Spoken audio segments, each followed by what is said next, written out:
오늘 예배 자리에 함께 하신 모든 분들 주님의 이름으로 간절히 축복합니다. 이 시간 하나님 말씀을 통해서 여러분의 믿음이 더욱더 자라는 시간 되시기 바랍니다.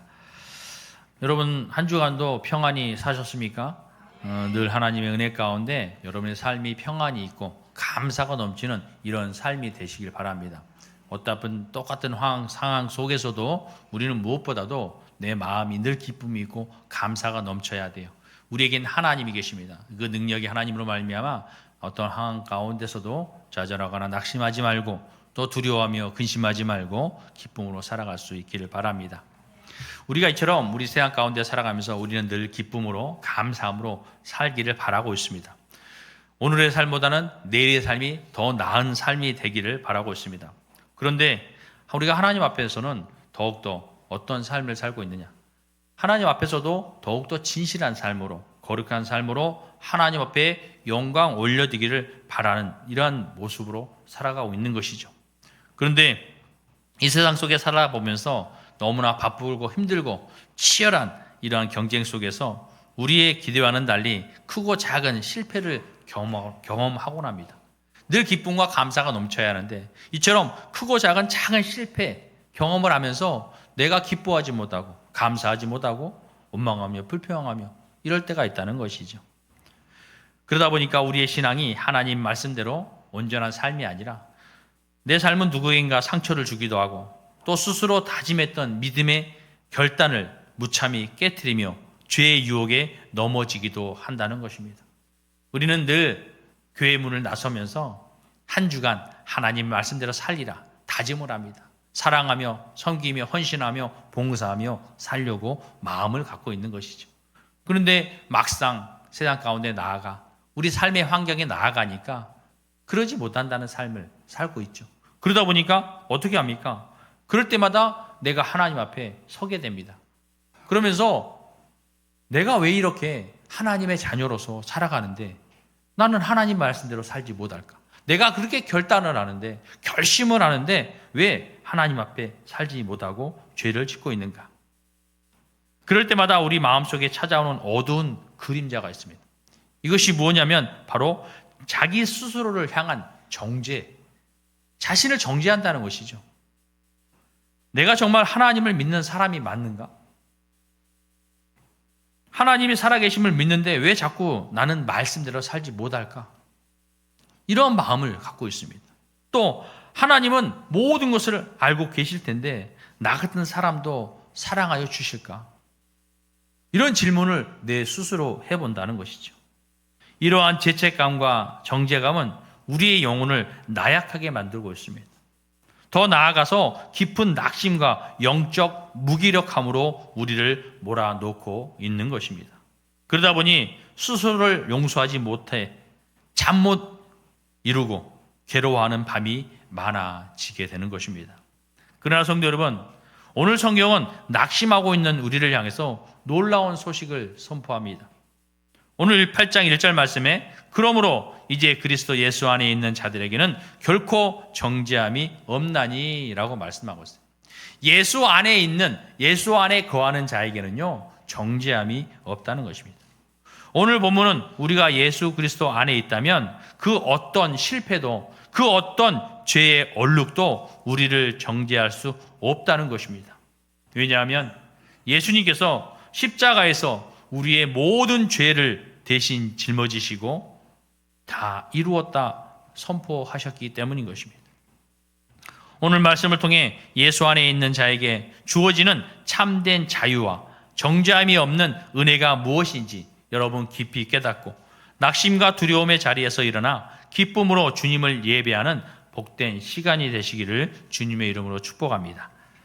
오늘 1절 말씀을 다시 한번 봅니다. 1절 뭐라고 되어 있습니까? 그러므로 이제 그리스도 예수 안에 있는 자에게는 결코 정죄함이 없나니 라고 말씀하고 있어요. 여러분 그리스도 예수 안에 있으면 결코 정죄함이 없다는 거죠. 여기서 정죄란 죄가 없다거나 죄인이 아니다라고 말하는 것이 아니에요. 뭐냐면 우리가 죄가 있습니다. 우리가 하나님의 말씀대로 살지 못하는 죄가 있죠.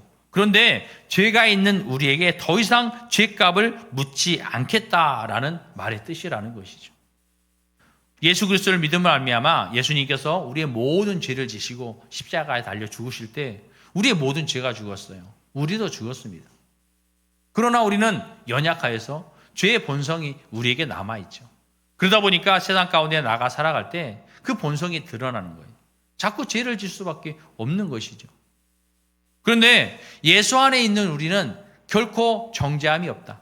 이것은 우리가 예수 그리스도를 믿음으로 말미암아 죄가 있는 우리에게 더 이상 죄를 묻지 않겠다는 거예요.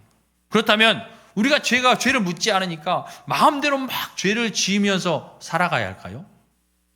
예수로 말미암아 예수 안에 거하는 우리는요, 이제는 변화되는 삶을 사는 거예요. 하나님의 말씀과 그 뜻을 이루기 위한 삶을 살려고 노력하는 것이죠. 그러나 우리는 하나님의 말씀을 온전히 이루기 못하기 때문에 우리는 완전한 사람이 아니잖아요. 이 세상에 의인이 하나 없다 했으니까 우리는 믿음을 가지고 지키는 삶. 어떻게 하면 내 자아가 아니라 하나님의 사람으로 하나님의 자녀로서의 삶을 살아갈까 무던히 노력하는 삶을 사는 것이죠. 오늘 1절의 말씀을 들으면서 여러분은 어떤 생각이 드십니까?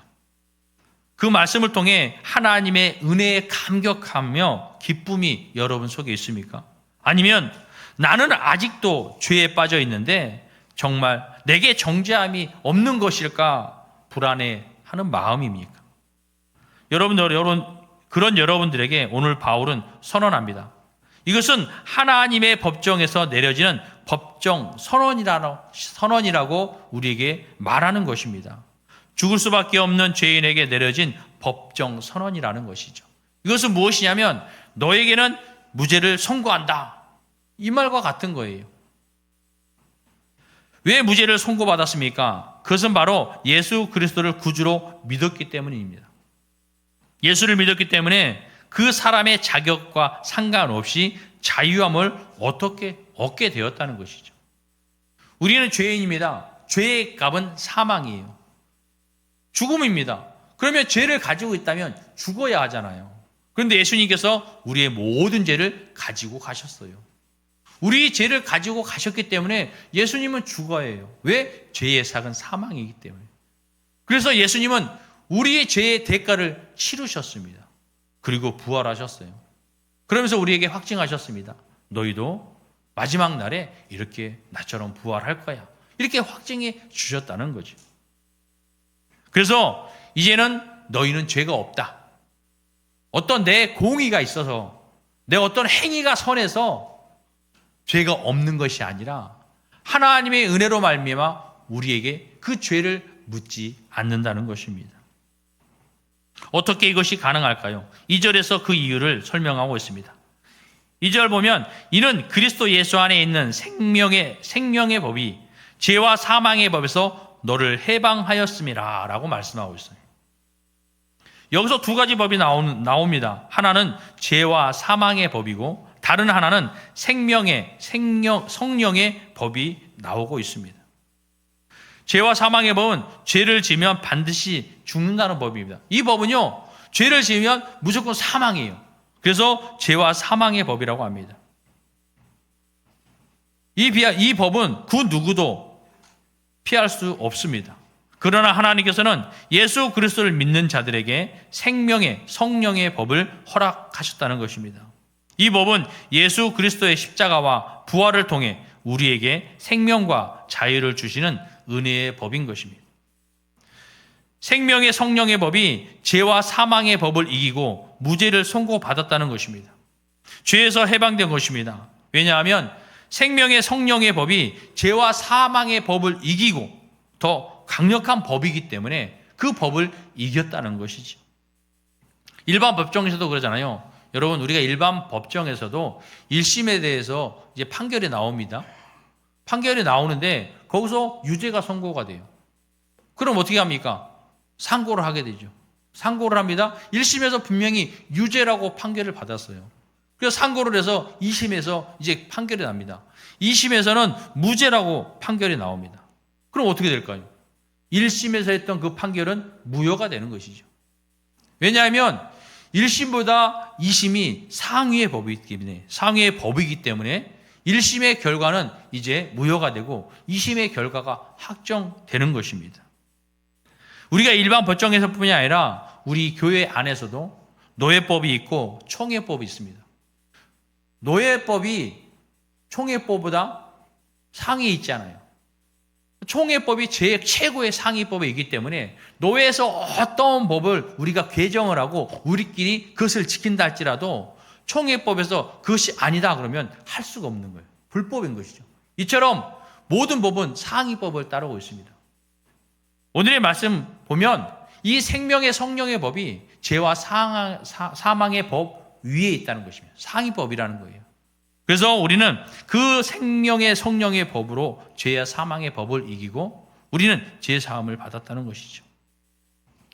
에베소서 2장 1절 말씀에 이렇게 이야기합니다. 그는 허물과 죄로 죽었던 너희를 살리셨도다 라고 말씀하고 있어요. 허물과 죄로 죽었던 우리를 살리신 거예요. 무엇으로? 생명과 사망의 법으로. 우리는 죄와 사망의 법에 그동안 죽을 수밖에 없는 이러한 유죄 판결을 받고 있었어요. 그러나 생명의 성령의 법이 그 법을 이기고 우리를 살리셨다는 거예요. 여러분, 비행기가 이제 이륙을 합니다. 어떻게 합니까? 그 무거운 비행기가 어떻게 이륙을 할 수 있어요? 중력이 사라져서 비행기가 뜨는 것일까요? 아니잖아요. 중력은 그대로 유지하고 있습니다. 그런데 비행기의 그 양력이 중력을 이기는 거죠.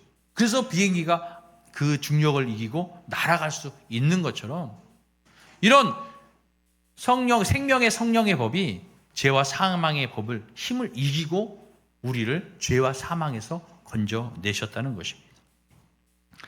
3절은 더욱 심오한 진리를 우리에게 보여주고 있습니다.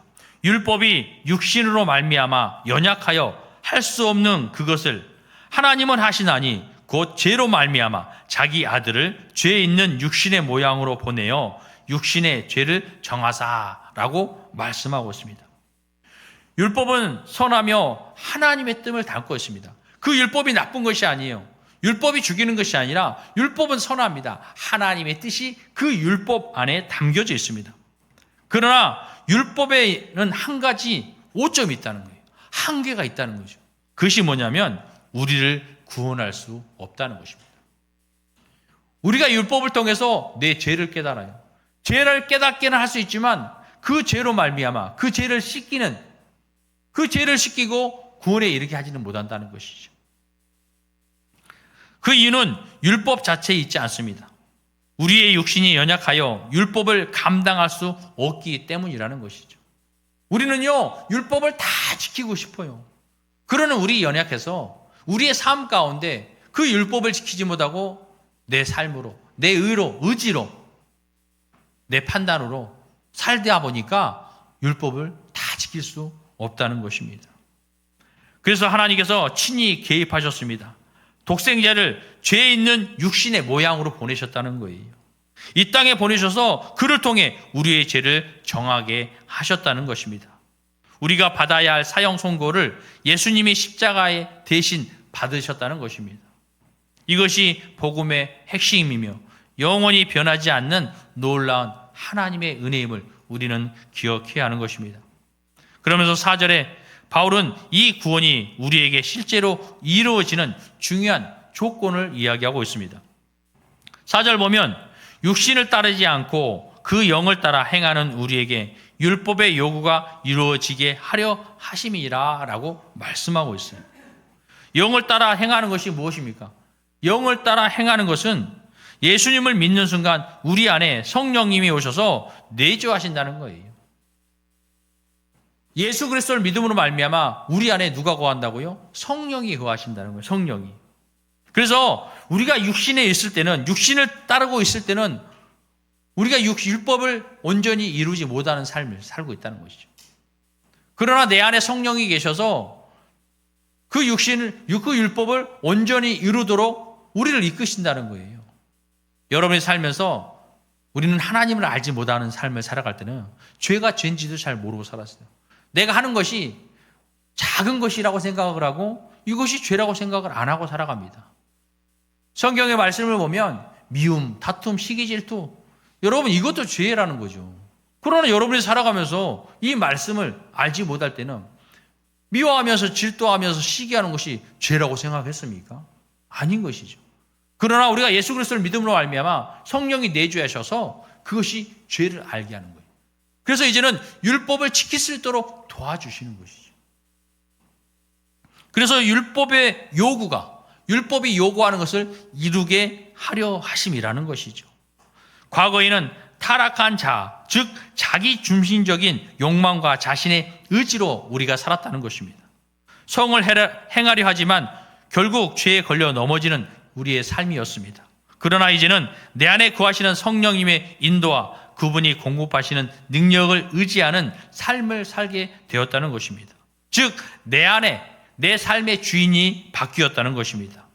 그러나 삶의 주인만 바뀐 것이 아니라 이제 방향까지 바뀌게 됩니다. 과거에는 어떻게 내 유익을 구할까? 어떻게 하면 세상에서 만족을 얻을까? 내가 생각하는 것이, 내가 구하는 것이 이 세상에서의 어떤 행복을, 무엇을 추구하느냐에 있었다는 것입니다. 그것이 먼저 생각했다는 거예요. 그러나 이제는 성령님이 기뻐하시는 일, 하나님의 뜻과 평화를 구하는 일에 마음과 시선을 고정시키게 되었다는 것입니다. 그러자 보니까 놀라운 일이 일어납니다. 과거에는 그토록 애써 지키려 해도 지키지 못했던 율법의 참된 정신, 곧 하나님 사랑과 이웃 사랑이 성령님과 동행하는 삶 속에서 자연스럽게 열매를 맺게 되었다는 것입니다. 그런데 우리는 이미 성령님이 내 속에 내주해서 영에 속한 자가 되었는데 바울은 우리에게 또 이야기를 합니다. 육신을 따르지 말라라고 우리에게 권고하고 있다는 거죠. 아니 분명히 우리는 영에 속한 자의 삶을 살고 있는데 바울은 육신을 따르지 말라고 우리에게 권면을 하고 있다는 거예요. 왜 그럴까요? 그것은 바로 우리 안에는 두 가지 마음의 상태가 존재하기 때문인 것입니다. 여러분, 우리는요 죄의 본성을 가지고 있어요. 예수 그리스도로 말미암아 구원을 얻어 자유인이 되었습니다. 그런데 그 죄의 본성을 가지고 죄의 종의 모습으로 그냥 살아가고 있다는 것이죠. 여러분, 미국에 옛날에 노예를 해방했던 노예를 해방시켰습니다. 그런데 이 노예 해방의 어떤 소식이 전해지지 않는 지역들이 있었어요. 우리도 마찬가지. 우리나라로 이야기하면 우리도 노예가 옛날에 있었잖아요. 그렇죠? 그런데 이렇게 시골에 아주 산속 깊은 곳에는 이런 소식이 전해지지 않으면 그대로 그 사람은 노예의 삶을 사는 거예요. 또 어떤 사람들은 그 소리를 들었습니다. 노예로 살던 그자가 이 소리를 들었지만 아니 그 소리를 듣긴 들었어도 너무나 그 노예의 삶을 살다 보니까 두려움에 자유인의 삶을 살지 못하고 계속해서 노예의 삶을 살게 된다는 것이죠. 우리의 신앙의 때로 이와 닮았다는 것입니다. 예수님을 믿는 순간 우리는 죄와 사망의 법에서 해방된 자유인이 되어 성령님이 내주하시는 영에 속한 자가 되었다는 것입니다. 우리는 신분이 완전히 바뀌었어요. 그러나 오랜 습관, 죄에 익숙했던 옛 본성, 세상을 향한 욕망이 여전히 우리를 당기고 있다는 것입니다. 신분은 자유인인데 마음은 자꾸 옛 자아로, 옛 모습으로 돌아가려고 한다는 것입니다. 바울은 바로 이 현실을 직시하면서 우리에게 말을 합니다. 9절의 말씀에 보면 만일 너희 속에 하나님의 영이 거하시면 너희가 육신에 있지 아니하고 영에 있나니 라고 말씀하고 있어요. 우리는 분명 영에 속한 삶을 살고 있습니다. 영에 속한 자입니다. 성령이 우리 안에 계십니다. 이것은 여러분 변하지 않는 사실인 것입니다. 그리스도의 영이 없으면 그리스도의 사람이 아니니라. 여러분 속에는 그리스도의 영이 있습니까? 그리스도의 영이 있으면 영의 사람이지만 그리스도의 영이 없으면 그리스도인의 사람이 아니라고 말씀하고 있어요. 그러므로 우리는 성령님께서 우리 안에 거하시기 때문에 여러분들은 그리스도의 사람이 확실한 것입니다. 그러나 5절에서 8절의 말씀에 보면 성령님이 내주하심에도 불구하고 우리는 매 순간 육신을 따를지 아니면 영을 따를지 이 두 힘 사이에서 우리는 매 순간 선택을 하며 살아가고 있다는 것이죠. 갈라디아서 5장 17절에 보면 육체의 소욕은 성령을 거스르고 성령은 육체를 거스르나니라고 말씀하고 있습니다. 우리 안에서는요, 늘 그것이 존재한다는 거죠. 두 가지 마음이 존재한다는 거예요. 쉽게 얘기하면 여러분들이 어떤 TV 프로그램을 볼 때 한쪽에서는 악마가 속삭이고 한쪽에서는 천사가 속삭이고 그러잖아요. 무언가를 결정할 때, 무슨 일을 하려고 할 때 좋은 마음이 들어요. 여러분들이 하나님의 말씀을 듣고 이제는 내가 옛 모습이 아닌 하나님의 말씀대로 사랑하며 섬기며 용서하며 화해하며 살아야지 라고 마음을 먹습니다. 좋은 일을 하려고 마음을 먹는데 한쪽에서 야, 너 왜 그런 삶을 살아? 너가 손해보는 일이야. 왜 너만 손해를 보고 너만 이렇게 살아야 돼? 자꾸 우리를 이렇게 유혹한다는 것이죠. 그러면 우리는 또 우리의 마음이 옛 자아가 본성이 악하기 때문에 악한 쪽으로 우리의 마음이 쏠리는 거예요. 자꾸 사탄은 우리를 악한 쪽으로 끌어당기고 있는 것입니다. 그러나 육체의 소욕은 성령을 거스리고 있어요. 또 성령은 육체를 거스립니다. 그럼 우리가 붙잡아야 할 것이 무엇이냐는 것이죠. 날마다 그러한 유혹 속에서도 우리는 그것을 뿌리치고 영의 사람으로서 성령을 붙잡는 이러한 삶을 살아야 된다는 것이죠. 여러분이 어떤 좋은 일을 할 때, 무언가 선한 일을 할 때 그것이 기쁨이 될 수 있도록 해야 되는데 자꾸 한쪽 마음에서는 왜 나만 베풀어야 돼? 왜 나만 저렇게 도와줘? 나만 헌신하고 나만 해야 돼. 나만 해야 돼. 저 사람은 안 하는데 자꾸 이런 마음을 심어준다면 여러분 그것은 육체의 소욕이라는 마음을 가지고 여러분 그것을 뿌리치시고 오직 성령을 붙잡는 이러한 삶을 살 수 있기를 바랍니다. 우리가 의도적으로 육신의 생각, 세상적 가치, 이기심, 정욕의 마음을 내어주면 삶의 열매는 육신을 따르는 자와 다를 것이 없습니다. 그러나 육신의 생각은 사망이요, 하나님과 원수가 되며 하나님을 기쁘시게 할 수 없게 되는 것입니다. 영에 속한 우리도 늘 이러한 유혹 속에서 살아가고 있기 때문에 무엇보다도 더욱더 하나님 말씀 붙들고 여러분 믿음으로 이 모든 것을 이겨나아갈 수 있는 이러한 삶을 살 수 있기를 바랍니다. 그래서 바울은 우리에게 권면을 합니다. 너희는 이제 영에 속한 자가 되었다. 그러니까 더 이상 성령님이 너희 안에 계시기 때문에 제발 그 놀라운 신분에 알맞는 삶을 살아라라고 이야기하고 있어요. 여러분은요 이제 신분이 바뀌었어요. 죄의 종에서 이제는 여러분이 성령의 법을 이루어 말미암아 죄의 종이 아니라 영의 종으로, 하나님의 자녀로, 의의 종으로 여러분 바뀌었다는 것입니다. 그러므로 여러분들은요 이제 죄책감으로 정죄함으로 살지 말라는 거예요.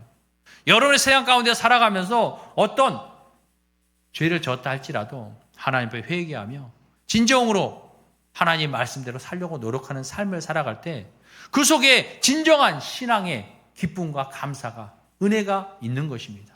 그러나 내가 계속해서 그것으로 말미암아 나는 왜 이럴까? 하나님의 자녀라고 하면서 왜 결단을 하면서도 이렇게 이것을 이기지 못할까? 자꾸 죄책감과 정죄함 속에 있다면 여러분 우리는 점점 우리의 영혼이 피폐해지는 것입니다. 사랑하는 성도 여러분, 오늘 말씀을 통해 우리가 붙들어야 할 진리는 이것입니다. 우리는 예수 그리스도 안에 있기 때문에 결코 정죄함을 받지 않습니다. 하나님이 선언하신 이 무죄 판결은 영원히 변치 않는 것입니다. 이제 우리는 성령님이 내주하시는 영에 속한 그리스도인의 사람입니다. 이것은 우리의 감정이나 행위로 얻은 것이 아니라 하나님의 은혜로 우리에게 주어진 것입니다. 그러나 우리는 이 놀라운 은혜와 신분에 머무는 것으로 만족하지 말아야 합니다. 날마다 성령님의 인도하심에 나를 맡기는 삶을 살아야 되는 것입니다. 육신의 소욕이 여러분을 잡아당길 때 내 안에 계신 성령님을 붙잡고 그가 공급해 주시는 능력을 의지해야 합니다. 더 이상 죄책감과 정죄함의 삶의 자리에서 벗어나시기를 바랍니다. 아무것도 두려워하지 마시고 오직 하나님을 믿고 신뢰하시기를 바랍니다. 하나님께서는 여러분이 어떠한 상황에 있다 할지라도 여러분을 지켜주실 것입니다. 하나님을 기쁘시게 하는 삶을 사시기 바랍니다. 그러기 위해서는 육신에 있는 자들은 하나님을 기쁘시게 하지 못하기 때문에 우리는 영에 속한 사람으로 그에 걸맞는 삶으로 말미암아 하나님을 기쁘시게 하는 여러분들이 될 수 있기를 바랍니다. 성령님과 동행하는 삶 속에서 하나님을 기쁘시게 하는 아름다운 열매가 여러분의 모두의 삶에 가득 맺히기를 주님의 이름으로 간절히 축원합니다. 기도하겠습니다.